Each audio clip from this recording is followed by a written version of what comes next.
62 ya la Federación de Mujeres Cubanas había comenzado un trabajo junto con el Ministerio de Salud Pública de lo que ahora se llama promoción de salud con las mujeres, en temas muy generales de salud. Y ya se empezaban a introducir algunos temas relacionados con la salud reproductiva, porque eran aspectos de la vida de las mujeres que estaban muy dañados y desatendidos.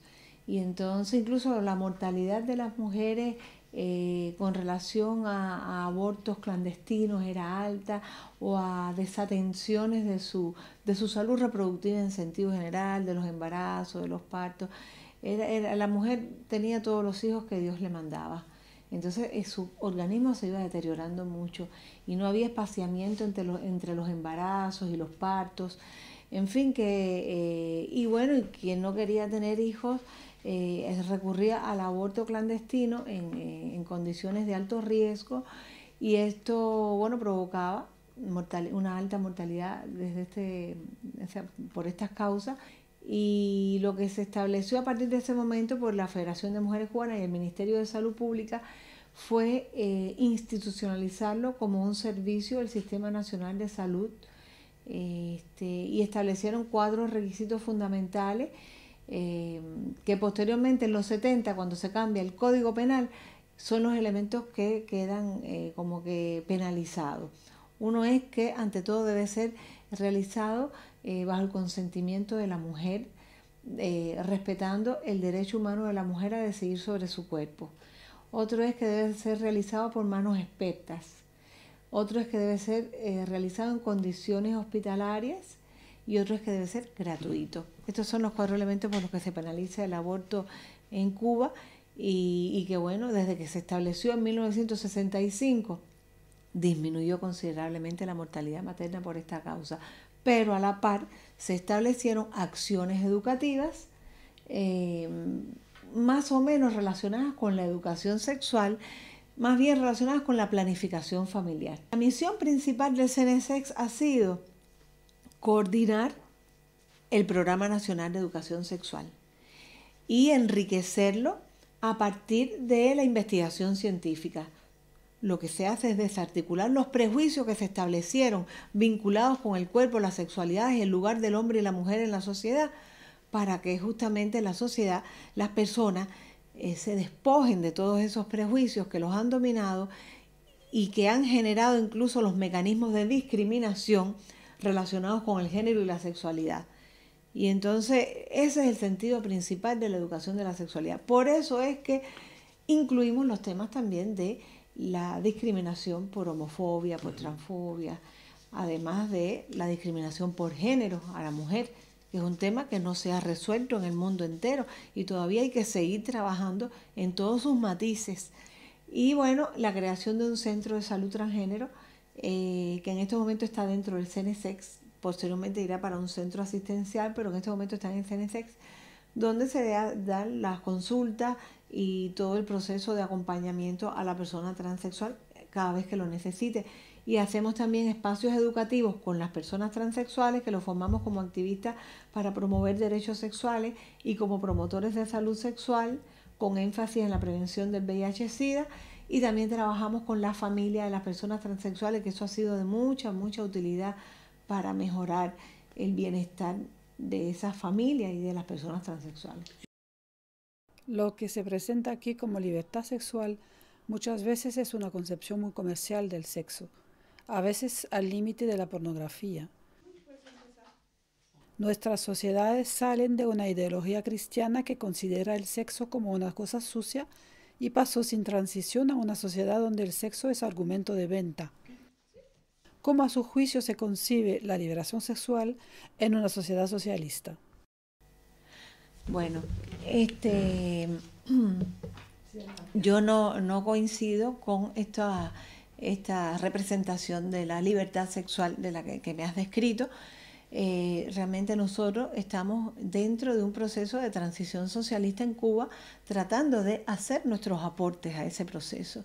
Y nuestro pequeño aporte es justamente cómo educar una sexualidad sana, plena, digna y libre. Pero libre quiere decir responsable. Yo recuerdo que Juan Marinello, un gran intelectual cubano, decía que la libertad es una gran responsabilidad. Y cuando nosotros educamos la sexualidad, educamos en el sentido de la responsabilidad que cada persona tiene que asumir para que de manera autónoma sepa tomar las decisiones más responsables, las decisiones que corresponden en cada momento de su vida, en cada circunstancia de su vida. Y eso lo hacemos así en cada etapa de la vida. Es decir, transmitir información, transmitir conocimiento, transmitir elementos de análisis para que las personas tomen decisiones responsables libremente. Según la prensa occidental, Cuba sería un centro de turismo sexual. Al mismo tiempo, hablan de fuerte represión hacia la prostitución. ¿Cómo reacciona usted a ese tipo de afirmación? ¿Cómo luchar contra la prostitución en Cuba? Bueno, Cuba, como todos los países pobres del mundo, muchas personas de los países ricos van a buscar en los países pobres el servicio sexual, barato además. Pero incluso yo recuerdo que una vez nos alertaban investigadores sobre las posibilidades de que había compradores de turismo, consumidores de turismo sexual, había consumidores de turismo sexual que andan buscando, por ejemplo, niños en Cuba porque son más sanos y no tienen VIH. A ese nivel de perversión se llega. Entonces, yo lo que estoy planteando es que la sociedad cubana tiene que estar alerta, que tenemos que hacer acciones cada vez más explícitas, que se deberían hacer campañas para los turistas, para que conozcan nuestras leyes que son duras, castigan duramente en ese sentido, y que sea más visible los esfuerzos que se hacen. Yo creo que lo que estamos haciendo todavía no es suficiente. Hay acciones importantes, pero yo creo que todavía no son suficientes. Yo estoy en contra de que voy a terminar la idea. Yo estoy en contra de que se banalice el problema diciendo que es simplemente un problema moral. Yo pienso que es mucho más profundo que eso. Hay que trabajar desde el punto de vista educativo con la población para que no sea víctima de la prostitución, para que entiendan que se convierten en mercancía y al convertirse en mercancía sexual pierden derechos y tienen que subordinarse a las leyes del mercado. Yo creo que eso es lo que tenemos que transmitirle a nuestros muchachos y muchachas para que no sean víctimas de estas situaciones. Yo creo que en el fondo hay un gran desconocimiento y manipulación por parte de familias inescrupulosas. Es complejo, el problema de la prostitución es mucho más que eso. Y justamente para el año que viene estamos organizando desde el CNC con algunos organismos internacionales un encuentro de expertos en investigaciones sobre temas de prostitución, turismo sexual y tráfico de personas, porque a nosotros nos sirve conocer cómo lo están resolviendo, cómo lo están investigando y estudiando en muchos otros lugares que viven las mismas realidades, porque el mundo entero está lleno de la misma problemática, para que a nosotros nos sirva de referencia para poder establecer acciones mucho más efectivas desde la realidad cubana. Y una cosa importante es que por las leyes en Cuba la prostitución no es penalizada, se penaliza al proxeneta. Pero la acción de control que hay a mí no me satisface. En Cuba, como en todas partes, la nueva generación tiene nuevos anhelos, reclama cambios. ¿Cómo se abre el debate? ¿Es un debate abierto, eficaz? ¿Cómo caminar hacia el porvenir, respetando las aspiraciones de la nueva generación sin arriesgar el proceso revolucionario? Bueno, a mí me entusiasmó mucho el debate que se generó a partir de los lineamientos del Partido Comunista de Cuba. Yo pienso que la población cubana, todos y todas hicimos críticas muy agudas y hicimos propuestas importantes. Después se crearon comisiones que son las que están tomando en cuenta todas estas opiniones para hacer las propuestas. A mí lo que me preocupa es que en la fase actual en la que estamos, en que esas comisiones están haciendo las propuestas, no creo que las propuestas que están haciendo estén recogiendo realmente todo el sentir de lo que nosotros planteamos. Y me preocupa me interesa mucho que se siga el mecanismo de participación incluso en la toma de decisiones, no solamente para recoger estados de opinión, sino para tomar decisiones. A mí me parece que eso es fundamental.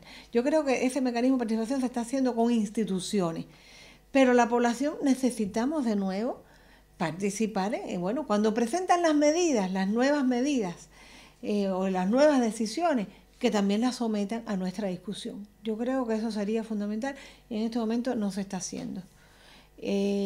O sea, yo cuando se empezó la discusión de los lineamientos del partido, una de las cosas que decía es que se establecieran mecanismos de participación permanente. Hay cuestiones en las que participamos, otras en las que no. Y eso tiene que ser un mecanismo de siempre, para que podamos ser una sociedad socialista democrática. Entonces, claro, yo pienso que eso es fundamental para la sostenibilidad de un proyecto revolucionario. Y el cómo involucrar a las nuevas generaciones en este tipo de mecanismos. Mi granito de arena, mi pequeño aporte es que por lo menos desde la educación sexual lo hago desde la participación. Y por lo menos y ahí estamos transmitiendo, formamos activistas con metodologías participativas y les vamos transmitiendo todas estas cosas, pero hay que hacer mucho más.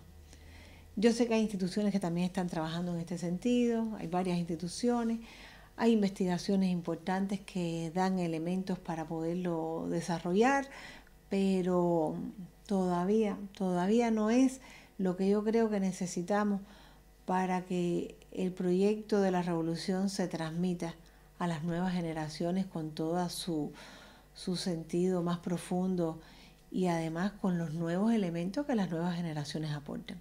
Se ve en el censo y en las elecciones actuales que hay mucha participación de los jóvenes, ¿no? Sí, eso sí. En este tipo de cosas sí siempre ha habido mucha participación.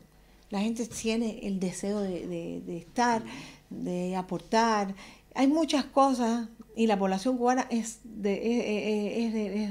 ir a todo, es de meterse en todo. O sea, y la revolución se hizo, sobre todo, de manera participativa. Pero yo creo que hay algunos baches que hay que superar.